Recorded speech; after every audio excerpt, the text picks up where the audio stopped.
Hello neighbors, it's Brad here at eTrailer, and today we're taking a look at installing the Optronics LED side marker and clearance lights for trailers. Now many times your trailers are going to be stored outside, or they've just seen a lot of sun or elements, and your amber lights for your clearance or side markers can get faded or cracked, or the bulbs just don't work, or the wiring's brittle. Whatever it may be time to upgrade. Now this one here has 6 diodes, so this is an LED. Now it's going to be very efficient with the LED. You're going to get a nice bright light, and with the built-in integrated reflector on the amber lens, that's really going to shine from a bunch of different directions. That way people can actually see the light. Our original light that we have here, and when lit up, I think we have a family of bugs living in it. It's seen better days, and overall your incandescent bulbs, over time the filaments break, and honestly on a trailer, something that sees a lot of bumps over the road, having LEDs is not only better for better lighting, but it's just going to give a little more maintenance free than your typical incandescent bulb. Now to actually install your new light, it's going to be pretty simple. You take your existing one here, and generally alongside the lens you're going to have a slot where you can get a flathead screwdriver in there, and normally if you just kind of put it in that gap and give it a quick twist, you should be able to pop this off pretty easy. So as you can see the inside here, and just kind of the state of our existing light, this is a great time to upgrade to that LED. So once having our lens off, we can simply see that we have 2 Phillips head screws. So we're just going to go ahead and take those out.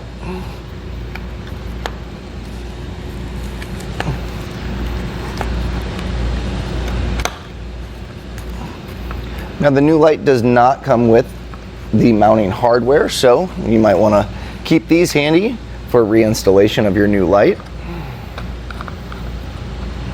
So now we can kind of just pull this out, and this runs into our existing wiring. So we're going to head inside the trailer and actually tie into those wires and take a look where they're at. But before doing that, I'm also going to take a little bit of cleaner here and just clean the surface before we get our new light. So inside our trailer, I'm following our wires here of our existing light, and it's pretty simple. It's going to tie into a power supply from your existing wiring, and then you're also going to have a ground. So looking at our new light, it should be pretty easy to match up. So now that I know where these are at, I'm going to go ahead and clip these to get our old light fixture out.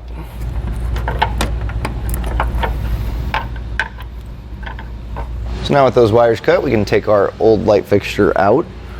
And already you're going to see this is going to look a lot better. Now all we need to do is pass these through. Now I see that my ground wire here has a ring terminal, and I already have the ground wire in there that I can attach to. So if need be, you can clip this, or you can pass it through and mount it up with a new ground, kind of up to you. But we also are going to have to screw this into place, so we need to get this lens off the actual housing. Just kind of taking your time working around here. This will pop off. It's a pretty tight fit, so again, just take your time there.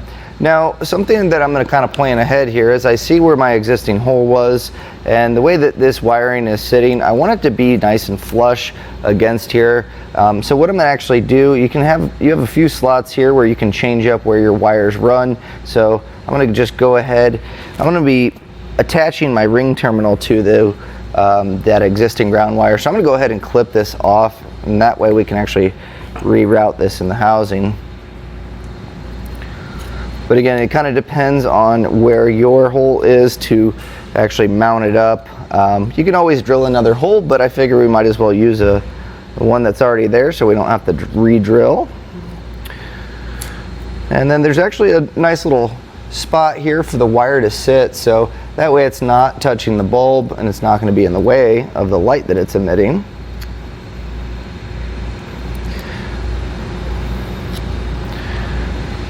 So now that we have it routed to where it's going to line, I'll go ahead, pass my wires in,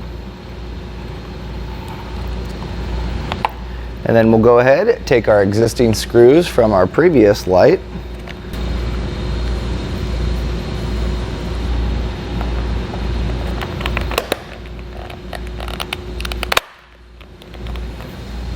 so already it's looking good.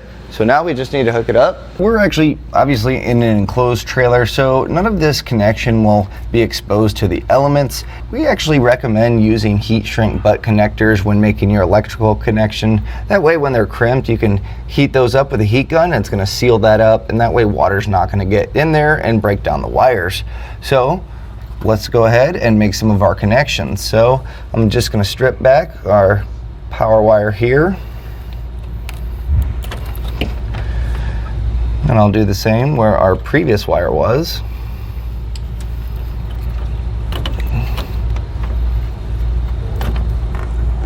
And we're gonna go ahead and just repeat that same process with our ground wire.